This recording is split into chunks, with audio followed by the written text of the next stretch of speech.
Good morning students. आज हम मेरे बचपन के दिन पाठ पढ़ेंगे। इसके रचनाकार हैं महादेवी वर्मा जी है। इनका जन्म 1907 में उत्तर प्रदेश के फर्रुखाबाद शहर में हुआ था। उनकी शिक्षा दीक्षा प्रयाग में हुई। प्रयाग महिला विद्यापीठ में प्राचार्य पद पर लंबे समय तक कार्य करते हुए उन्होंने लड़कियों की शिक्षा के लिए काफ़ी प्रयत्न किए। सन 1987 में उनका देहांत हो गया। महादेवी जी छायावाद के प्रमुख कवियों में से एक थी। निहार, रश्मि, नीरजा, यामा, दीपशिखा उनके प्रमुख काव्य संग्रह है। कविता के साथ साथ उन्होंने सशक्त गद्य रचनाएं भी की हैं, जिनमें रेखाचित्र तथा संस्मरण प्रमुख है। अतीत के चलचित्र, स्मृति के रेखा हैं, पथक के साथी, पथ के साथी श्रृंखला की कड़ियाँ उनकी महत्वपूर्ण गद्य रचनाएं हैं। महादेवी वर्मा को साहित्य अकादमी एवं ज्ञानपीठ पुरस्कार से सम्मानित किया गया है। भारत सरकार ने उन्हें पद्म भूषण से अलंकृत किया। महादेवी वर्मा की साहित्य साधना के पीछे एक और आज़ादी के आंदोलन की प्रेरणा है, तो दूसरी ओर भारतीय समाज में स्त्री जीवन की वास्तविक स्थिति का बोध भी है। हिंदी गद्य साहित्य में संस्मरण एवं रेखाचित्र को बुलंदियों तक पहुंचाने का श्रेय महादेवी वर्मा जी को है। उनके संस्मरणों और रेखाचित्रों में शोषित, पीड़ित लोगों के प्रति ही नहीं बल्कि पशु पक्षियों के लिए भी आत्मीयता एवं अक्षय करुणा प्रकट हुई है। उनकी भाषा शैली सरल एवं स्पष्ट है तथा शब्द चयन प्रभावपूर्ण और चित्रात्मक है। प्रस्तावना प्रसंग।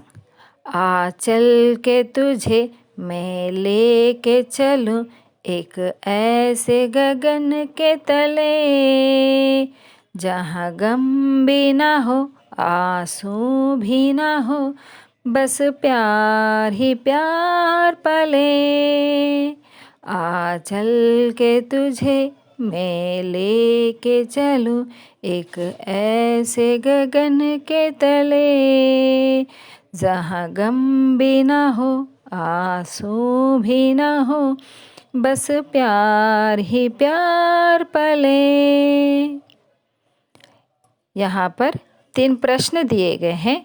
कवि बच्चों को कैसे स्थान पर ले जाना चाहता है? कवि बच्चों को सुरक्षित स्थान पर ले जाना चाहता है, जहाँ आंसू ना हो और केवल प्यार ही प्यार हो और वह लोग मिलजुल कर रहते हों। दूसरा प्रश्न, बच्चों को कैसा व्यवहार अच्छा लगता है? बच्चों को प्रेम पूर्ण व्यवहार अच्छा लगता है। तीसरा प्रश्न, बचपन के संस्कारों का हमारे व्यक्तित्व पर क्या प्रभाव पड़ता है? बचपन जीवन का आधार है। यदि हम बचपन में अच्छी आदतें सीख लेते हैं तो वे जीवन भर हमारे काम आती हैं, हमेशा सफल होते हैं और अच्छे संस्कार हमारे व्यक्तित्व निर्माण की रीढ़ बनती है। इस पाठ की भूमिका मेरे बचपन के दिन में महादेवी वर्मा जी ने अपने बचपन के उन दिनों को स्मृति के सहारे लिखा है, जब वे विद्यालय में पढ़ रही थी। इस अंश में लड़कियों के प्रति सामाजिक रवैये और विद्यालय की सहपाठिनों, छात्रावास के जीवन और स्वतंत्रता आंदोलन के प्रसंगों का बहुत ही सजीव वर्णन है। बचपन की स्मृतियों में एक विचित्र सा आकर्षण होता है। स्मृतियाँ मतलब यादें। कभी कभी लगता है जैसे सपने में सब देखा होगा। परिस्थितियाँ बहुत बदल जाती हैं। अपने परिवार में मैं कई पीढ़ियों के बाद उत्पन्न हुई। मेरे परिवार में प्रायः 200 वर्ष तक कोई लड़की थी ही नहीं। सुना है उसके पहले लड़कियों को पैदा होते ही परम धाम भेज देते थे, यानी उनको मार दिया जाता था। फिर मेरे बाबा ने बहुत दुर्गा पूजा की। हमारी कुल देवी दुर्गा थी। मैं उत्पन्न हुई तो मेरी बड़ी खातिर हुई और मुझे वह सब नहीं सहना पड़ा जो अन्य लड़कियों को सहना पड़ता था। परिवार में बाबा फारसी और उर्दू जानते थे, पिता ने अंग्रेजी पढ़ी थी, हिंदी का कोई वातावरण ही नहीं था। मेरी माता जबलपुर से आई तब वे अपने साथ हिंदी लाई। वे पूजा पाठ भी बहुत करती थी। पहले पहल उन्होंने मुझको पंचतंत्र पढ़ना सिखाया। बाबा कहते थे इसको हम विदुषी बनाएंगे, यानी टीचर। मेरे संबंध में उनका विचार बहुत ऊंचा रहा, इसलिए पंचतंत्र भी पढ़ा मैंने, संस्कृत भी पढ़ी। ये अवश्य चाहते थे कि मैं उर्दू फारसी सीख लूं, लेकिन वह मेरे वश की नहीं थी। मैंने जब एक दिन मौलवी साहब को देखा तो बस दूसरे दिन मैं चारपाई के नीचे जाप छिपी। तब पंडित जी आए संस्कृत पढ़ाने। माँ थोड़ी संस्कृत जानती थी, गीता में उन्हें विशेष रुचि थी। पूजा पाठ के समय मैं भी बैठ जाती थी और संस्कृत सुनती थी। उसके उपरांत उन्होंने मिशन स्कूल में रख दिया मुझको। मिशन स्कूल में वातावरण दूसरा था, प्रार्थना दूसरी थी। मेरा मन नहीं लगा, वहाँ जाना बंद कर दिया। मिशन स्कूल्स यानी क्रिश्चियन स्कूल्स जाने में रोने धोने लगी। तब उन्होंने मुझको क्रॉसवेट गर्ल्स कॉलेज में भेजा, जहाँ मैं 5वें दर्जे में भर्ती हुई। यहाँ का वातावरण बहुत अच्छा था। उस समय हिंदू लड़कियाँ भी थी, ईसाई लड़कियाँ भी थी। ईसाई यानी क्रिश्चियंस। हम लोगों का एक ही मेज़ था, मेज़ यानी टेबल। उस मेज़ में प्याज तक नहीं बनता था। वहाँ छात्रावास के हर एक कमरे में हम 4 छात्राएं रहती थी। उनमें पहले ही साथिन सुभद्रा कुमारी मिली। 7वें दर्जे में वे मुझसे 2 साल सीनियर थी। वे कविता लिखती थी और मैं भी बचपन से तुक मिलाती आई थी। बचपन में माँ लिखती थी, पद भी गाती थी। मीरा के पद विशेष रूप से गाती थी। सवेरे जागिए कृपा निधान, पंछी बन बोले, यह सुना जाता था। प्रभाती गाती थी। शाम को मीरा का कोई पद गाती थी। सुन सुनकर मैंने भी ब्रज भाषा में लिखना आरंभ किया। यहाँ आकर देखा कि सुभद्रा कुमारी जी खड़ी बोली में लिखती थी। मैं भी वैसा ही लिखने लगी, लेकिन सुभद्रा जी बड़ी थी, प्रतिष्ठित हो चुकी थी। उनसे छिपा कर लिखती थी मैं। एक दिन उन्होंने कहा, महादेवी तुम कविता लिखती हो? तो मैंने डर के मारे कहा नहीं। अंत में उन्होंने मेरी डेस्क की किताबों की तलाशी ली और बहुत सा निकल पड़ा उसमें से। तब वैसे ही जैसे किसी अपराधी को पकड़ते हैं, ऐसे उन्होंने एक हाथ में कागज़ लिए और एक हाथ से मुझको पकड़ा और पूरे हॉस्टल में दिखा आई कि ये कविता लिखती है। फिर हम दोनों की मित्रता हो गई। क्रॉसवेट में एक पेड़ की डाल नीचे थी। उस डाल पर हम लोग बैठ जाते थे और जब और लड़कियां खेलती थी तब हम लोग तुक मिलाते थे। उस समय एक पत्रिका निकलती थी, स्त्री दर्पण, उसी में भेज देते थे। अपनी तुकबंदी छप जाती थी। फिर यहाँ कवि सम्मेलन होने लगे तो हम लोग भी उनमें जाने लगे। हिंदी का उस समय प्रचार प्रसार था। मैं सन 1917 में यहाँ आई थी। उसके उपरांत गांधी जी का सत्याग्रह आरंभ हो गया और आनंद भवन स्वतंत्रता के संघर्ष का केंद्र हो गया। जहाँ तहाँ हिंदी का भी प्रचार चलता था। कवि सम्मेलन होते थे तो क्रॉसवेट से मैडम हमको साथ लेकर जाती थी। हम कविता सुनाते थे। कभी हरिऔध जी अध्यक्ष होते थे तो कभी श्रीधर पाठक जी होते थे और कभी रत्नाकर जी होते थे। कभी कोई होता तो कभी और कोई। कब हमारा नाम पुकारा जाए बेचैनी से सुनते रहते थे। मुझको प्रायः प्रथम पुरस्कार मिलता था।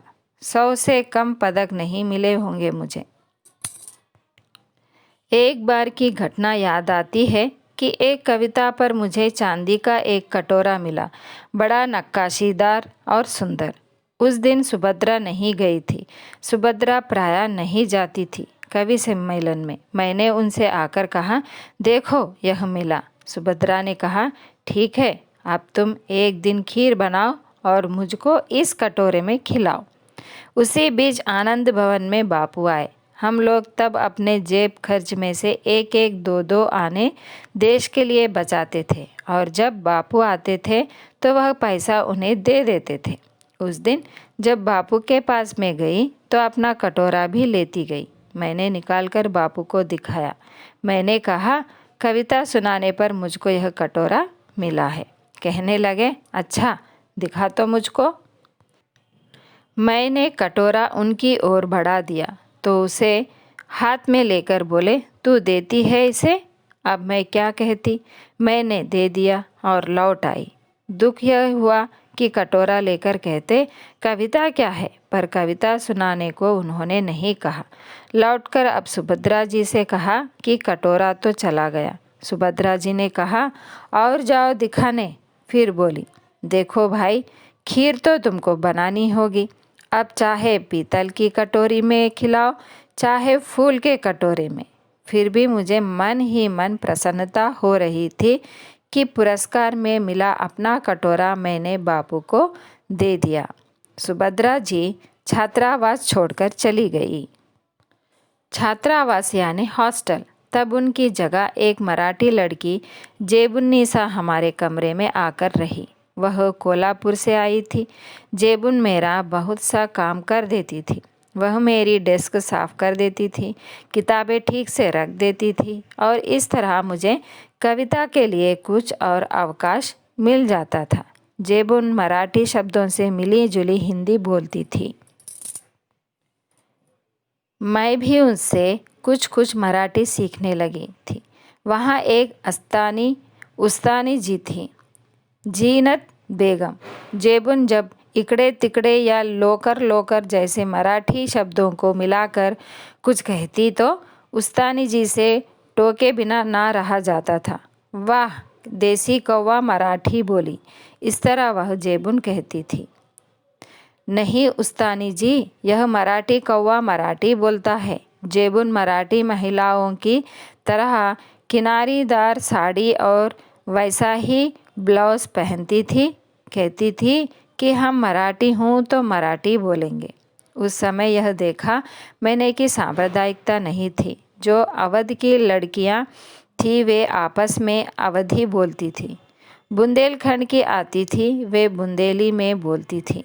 कोई अंतर नहीं आता था और हम पढ़ते हिंदी थे। उर्दू भी हमको पढ़ाई जाती थी, परंतु आपस में हम अपनी भाषा में ही बोलती थी। यह बहुत बड़ी बात थी। हम एक मेस में खाते थे और एक प्रार्थना में खड़े होते थे। कोई विवाद नहीं होता था। मैं जब विद्यापीठ आई तब तक मेरे बचपन का वही क्रम चला जो आज तक चलता ही आ रहा है। कभी कभी बचपन के संस्कार ऐसे होते हैं कि हम बड़े हो जाते हैं तब तक चलते हैं। बचपन का एक और भी संस्कार था कि हम जहाँ रहते थे वहाँ जवारा के नवाब रहते थे। उनकी नवाबी छिन गई थी। वे बेचारे एक बंगले में रहते थे। उसी कंपाउंड में हम लोग रहते थे। बेगम साहिबा कहती थी, हमको ताई कहो। हम लोग उनको ताई साहिबा कहते थे। उनके बच्चे हमारी माँ को चाची जान कहते थे। हमारे जन्मदिन वहाँ मनाए जाते थे। उनके जन्मदिन हमारे यहाँ मनाए जाते थे। उनका एक लड़का था, उसको राखी बांधने के लिए वे कहती थी, बहनों को राखी बांधनी चाहिए। राखी के दिन सवेरे से उसको पानी भी नहीं देती थी। कहती थी, राखी के दिन बहनें राखी बांध जाए तब तक भाई को निराहार रहना चाहिए। बार बार कहलाती थी, भाई भूखा बैठा है राखी बंधवाने के लिए। फिर हम लोग जाते थे। हमको लहरिए या कुछ मिलते थे। इसी तरह मुहर्रम में हरे कपड़े उनके बनते थे और हमारे भी बनते थे। फिर एक हमारा छोटा भाई हुआ। वहाँ तो ताई साहिबा ने पिताजी से कहा, देवर साहब से कहो कि वो मेरा नेक ठीक करके रखें, मैं शाम को आऊँगी। वे कपड़े वपड़े लेकर आई है और हमारी माँ को वह दुल्हन कहती थी। कहने लगी, दुल्हन जिनके ताई चाची नहीं होती है वह अपनी माँ के कपड़े पहनते हैं, नहीं तो 6 महीने तक चाची ताई पहनाती है। मैं इस बच्चे के लिए कपड़े लाई हूँ, यह बड़ा सुंदर है। मैं अपनी तरफ से इसका नाम मनमोहन रखती हूँ। वही प्रोफेसर मनमोहन वर्मा आगे चलकर जम्मू यूनिवर्सिटी के वाइस चांसलर रहे, गोरखपुर यूनिवर्सिटी के भी रहे। कहने का तात्पर्य यह है कि मेरे छोटे भाई का नाम वही चला जो ताई साहिबा ने दिया। उनके यहाँ भी हिंदी चलती थी, उर्दू भी चलती थी। यूँ अपने घर में वे अवधी बोलते थे। वातावरण ऐसा था उस समय के हम लोग बहुत निकट थे। आज की स्थिति देखकर लगता है जैसे वह सपना ही था। आज वो सपना खो गया है। शायद वह सपना सत्य हो जाता तो भारत की कथा कुछ और होती थी। तो बच्चों, यहाँ पर इस पाठ में महादेवी वर्मा के बचपन के बारे में और उनकी शिक्षा के बारे में समझाया गया है। बच्चों, अगर आपको यह वीडियो पसंद आया तो मेरे वीडियो को लाइक कीजिएगा, अपने मित्रों को शेयर कीजिएगा और मुझे सपोर्ट करने के लिए मेरे चैनल को सब्सक्राइब कीजिएगा। धन्यवाद।